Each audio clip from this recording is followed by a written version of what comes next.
Kita berdoa.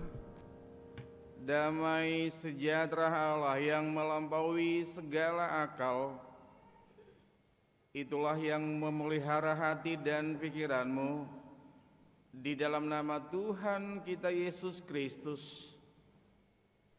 Amin. Selamat hari Minggu, Shalom. Kita sudah memasuki minggu Advent yang ketiga dengan simbol 3 lilin menyala di altar untuk lebih mempersiapkan pada Advent sebelumnya. Kita sudah di Advent pertama, kedua, dan ketiga, minggu depan keempat. Sekali lagi, selamat Minggu Advent. Kita beri salam dulu kepada di seberang kiri kanan. Barangkali biar cukup segar dulu. Salam Advent buat teman yang ada di kiri dan di kanan. Sambil senyumlah ya. Jangan salam Advent tapi dilototin. Kasih senyum ya. Puji Tuhan, kita sudah sampai pada minggu Advent yang ketiga ini. Bapak Ibu Saudara yang dikasihi Tuhan Yesus Kristus, firman Tuhan pada minggu Advent yang ketiga terambil dari kitab Injil Lukas pasal yang pertama dari ayat 26 hingga ayat 38. Kita ikuti semua. Saya akan membacanya kita ikuti semua dalam hati masing-masing. Pemberitahuan tentang kelahiran Yesus. Dalam bulan yang ke-6, Allah menyuruh malaikat Gabriel pergi ke sebuah kota di Galilea bernama Nazaret, kepada seorang perawan yang bertunangan dengan seorang bernama Yusuf dari keluarga Daud. Nama perawan itu Maria. Ketika mulai malaikat itu masuk ke rumah Maria, ia berkata, "Salam, hai engkau yang dikaruniai Tuhan menyertai engkau." Maria terkejut mendengar perkataan itu, lalu bertanya di dalam hatinya, "Apakah arti salam itu?" Kata malaikat itu kepadanya, "Jangan takut hai Maria, sebab engkau beroleh kasih karunia di hadapan Allah. Sesungguhnya engkau akan mengandung dan akan melahirkan seorang anak laki-laki, dan hendaklah engkau menamai dia Yesus.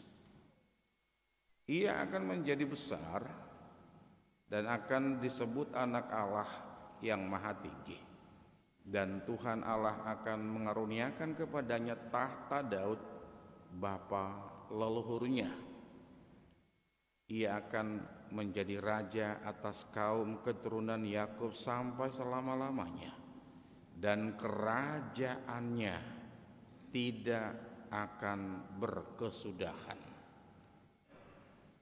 Kata Maria kepada malaikat itu, "Bagaimana hal itu mungkin terjadi? Karena aku belum bersuami." Jawab malaikat itu kepadanya, "Roh Kudus akan turun atasmu, dan kuasa Allah yang Maha Tinggi akan menaungi engkau. Sebab itu, anak yang akan kau lahirkan itu akan disebut kudus, anak Allah.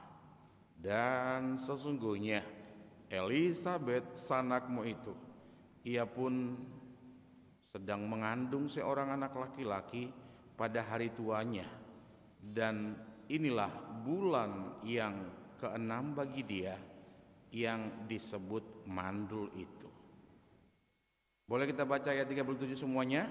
Sebab bagi Allah tidak ada yang mustahil. Kata Maria, sesungguhnya aku ini adalah hamba Tuhan, jadilah padaku menurut perkataanmu itu.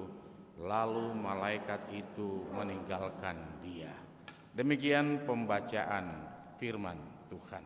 Dengan topik minggu, engkau beroleh kasih karunia, dalam bahasa Batak dapotan asini roha doho didebata. Inkarnasi, penjelmaan Allah menjadi manusia. Sesungguhnya kalau kita dari dogma Trinitatis, siapakah Allah? Siapakah Yesus Kristus? Siapakah Roh Kudus? Bukankah dia Esa? Dia tunggal, dia satu. Itu makanya kita sebut inkarnasi, penjelmaan Allah menjadi manusia. Dengan memakai atau dengan perantaraan Maria dan Yusuf. Berikut ada sangkut pautnya dengan Elisabet dan Sakaria. Antara satu orang perempuan muda, the Virgin Mary, masih status bertunangan, masih status Bunda Perawan Maria, dan satu lagi yang sudah tua, yang takaran dunia, tidak akan mungkin punya anak lagi. Jadi sama-sama impossible. Ini kan belum nikah, masih muda, tapi kok bisa mengandung? Ini sudah berumur. Bahkan tadi bahasa Alkitab tadi katakan yang disebut sudah gak mungkin punya anak lagi.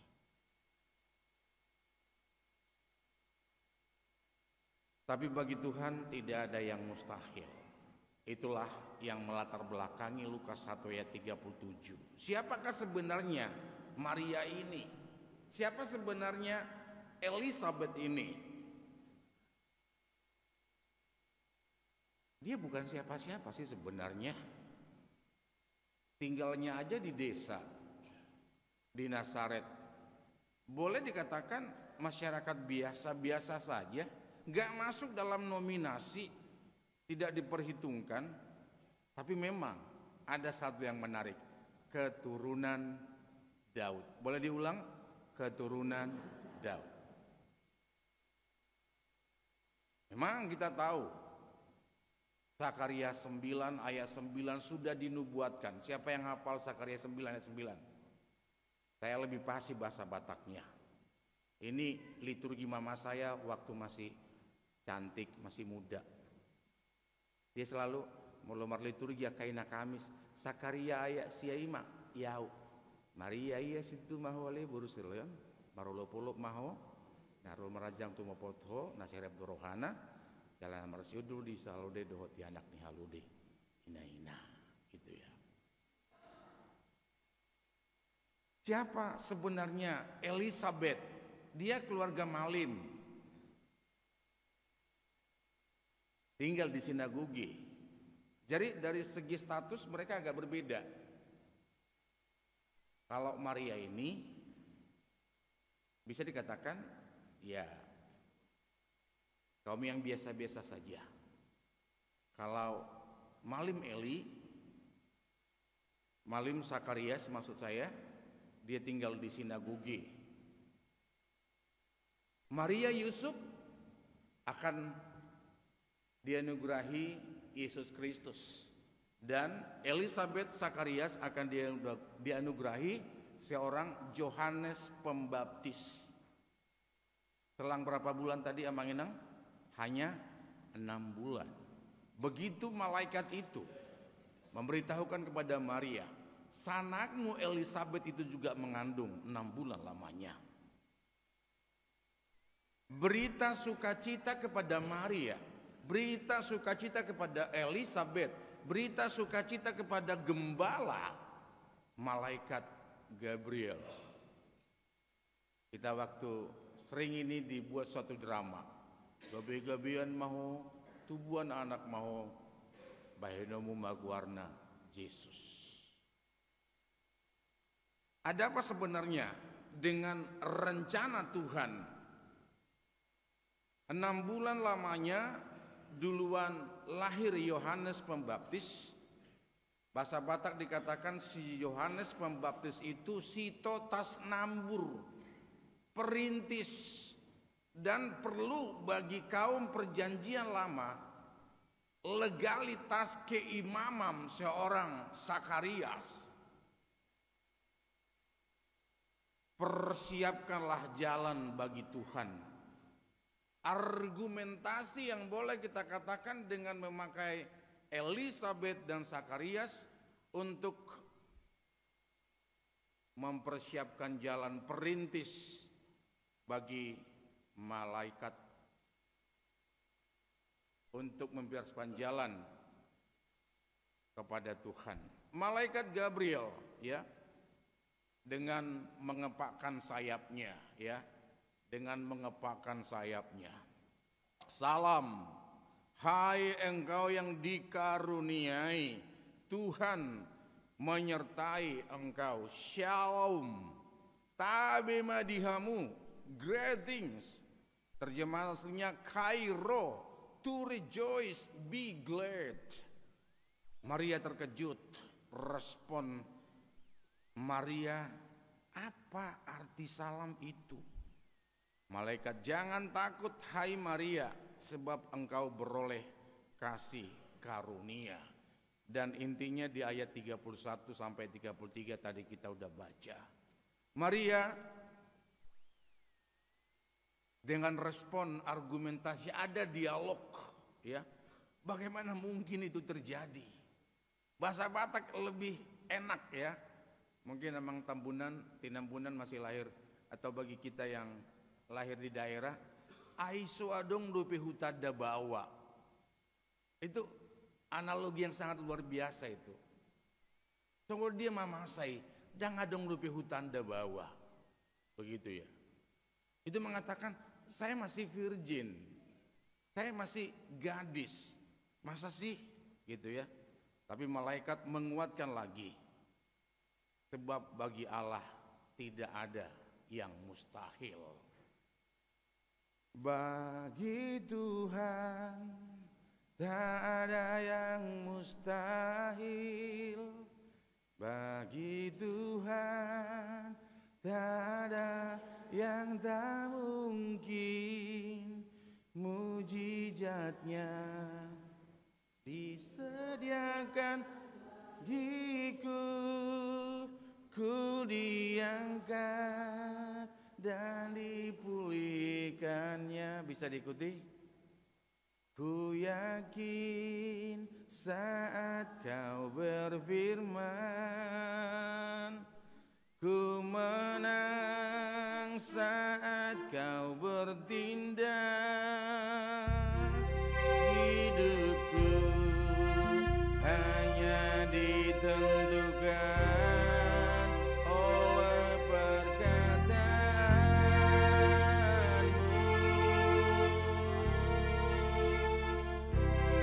Ku aman karena kau menjaga. Ku kuat karena kau menopang. Hidupku hanya ditentukan oleh kuasa-Mu. Bagi Tuhan semuanya. Bagi Tuhan tak ada yang mustahil. Bagi Tuhan tak ada yang tak mungkin. Mujizatnya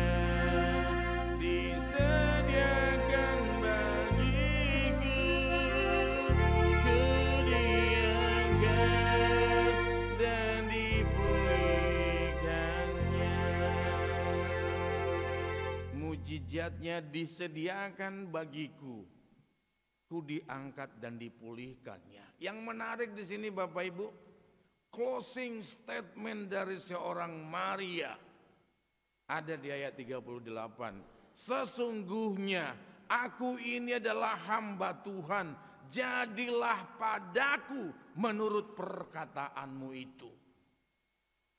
Tidak ada keraguan-raguan lagi di sana. Dengan dialog yang tadi. Closing statement ini yang menjadi satu anugerah bagi setiap orang. Beda dengan Zakarias. Begitu malaikat Gabriel mengatakan, tahun depan kamu akan memperoleh anak.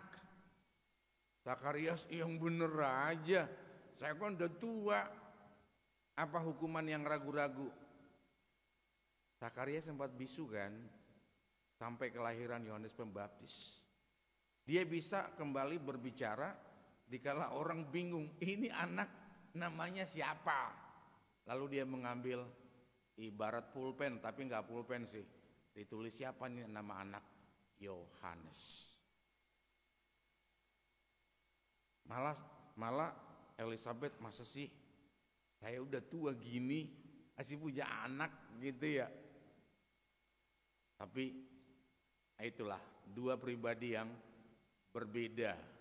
Dan yang menarik bagi kita, bagaimana ayat 38, sesungguhnya aku ini adalah hamba Tuhan, jadilah padaku menurut perkataanmu. Topik minggu kita kali ini, engkau beroleh kasih karunia. Otoritas Tuhan memilih Maria. Tidak satu pun yang bisa komplain. Sama dengan kalau kita mau bilang, apa sih kelebihan seorang Nabi Elia? Dia naik ke surga tanpa mengalami kematian.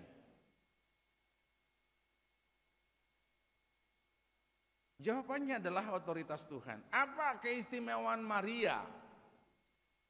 Tapi yang pasti tadi di epistel kita udah disampaikan bagaimana kesetiaannya, dan dia seorang keluarga Daud, dan itu sebenarnya sudah dinubuatkan jauh sebelumnya. Salah satu karakter Maria adalah rendah hati.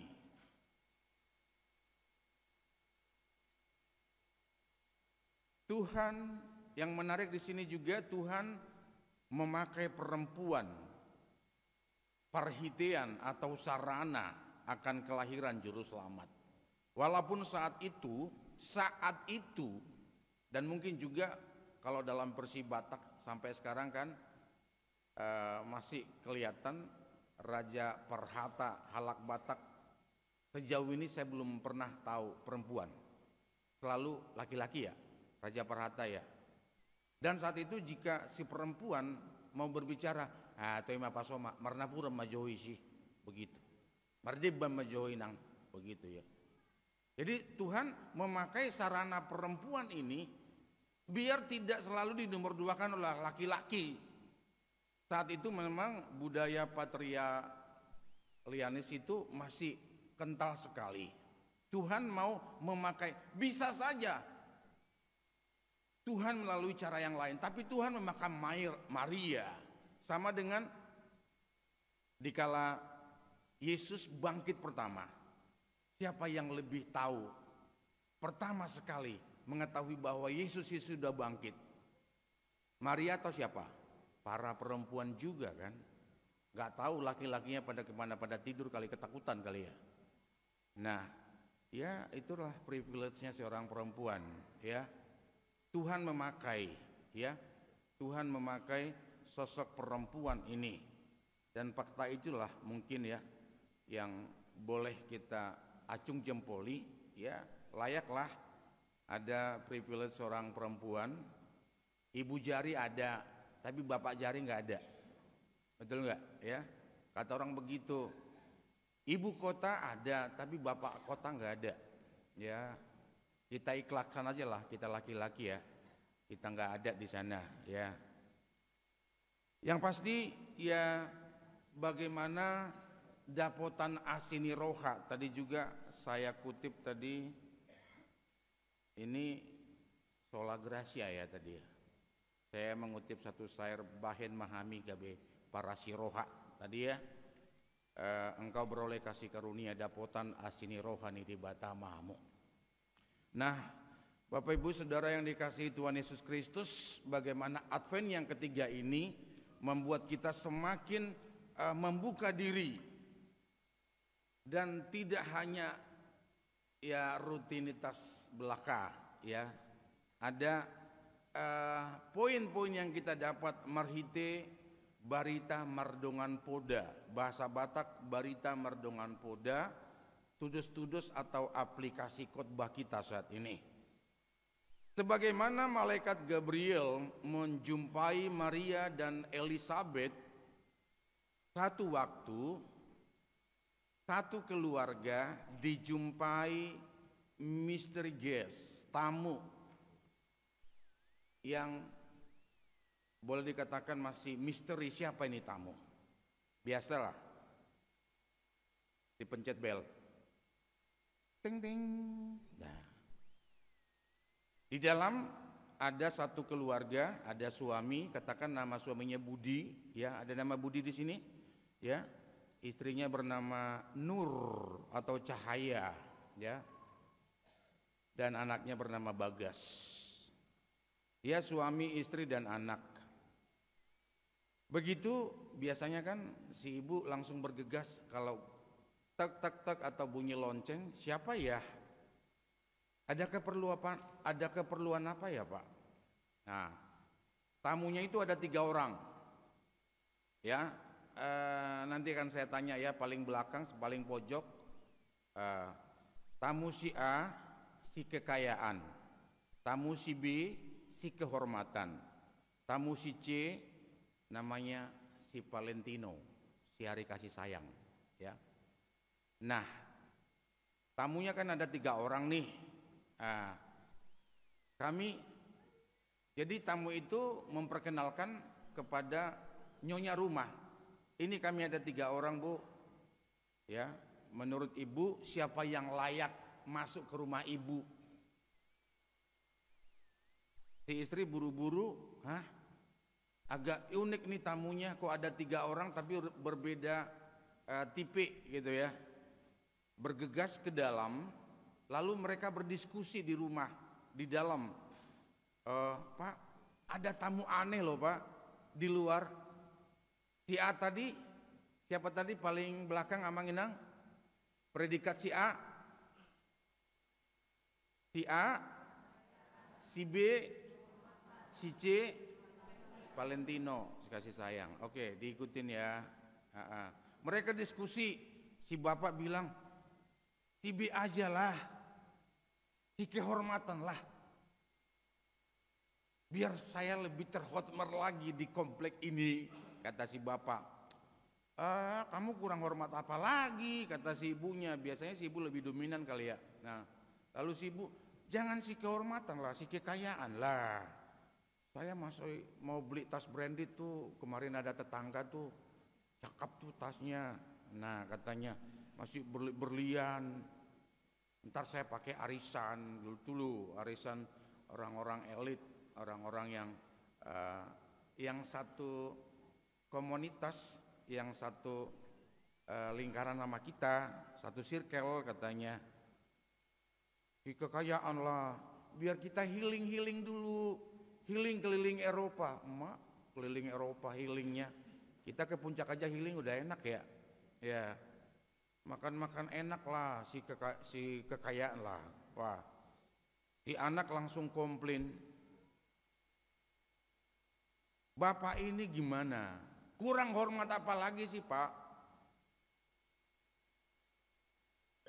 Bapak orang terhormat di komplek ini, masih aja kurang. Tadi nama anaknya siapa?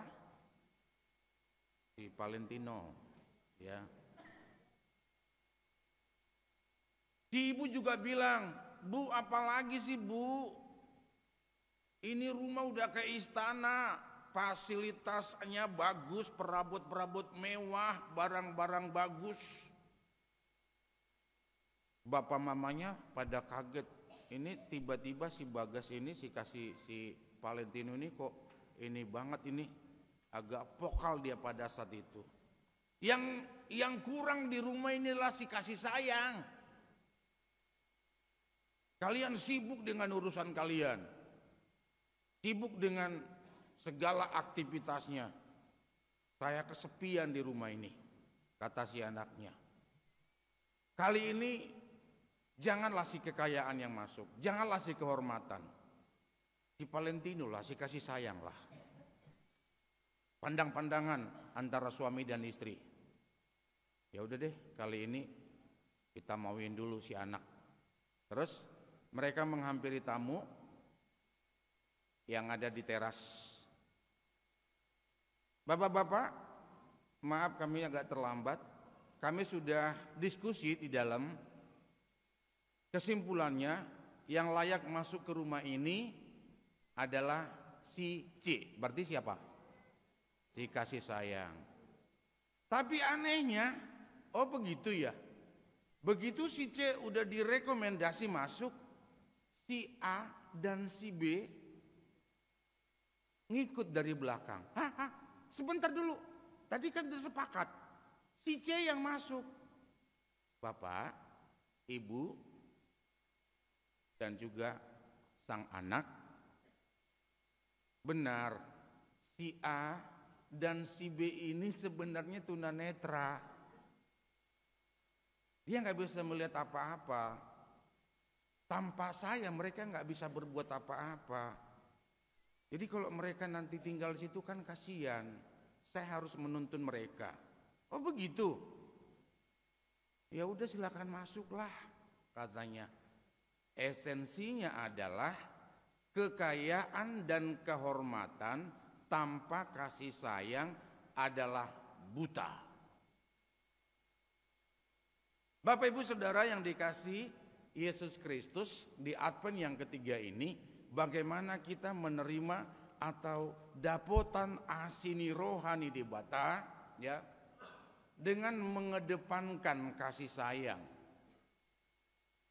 Dan itulah yang Tuhan inginkan di perayaan Advent 1, Advent 2, Natal 1, Natal ini. Kemarin kebetulan saya dapat delegasi tugas pelayanan di lapas. Ya kita Natalan palingan mungkin 20 orang lah. Penghuni lapasnya barangkali ada 16. Kita dari tim HKBP Serang ada 6 orang ya. Tapi di saat menyanyikan Malam Kudus mereka husuk banget gitu ya, penghuni lapasnya. Gak tahu apa yang berkecamuk dalam hatinya.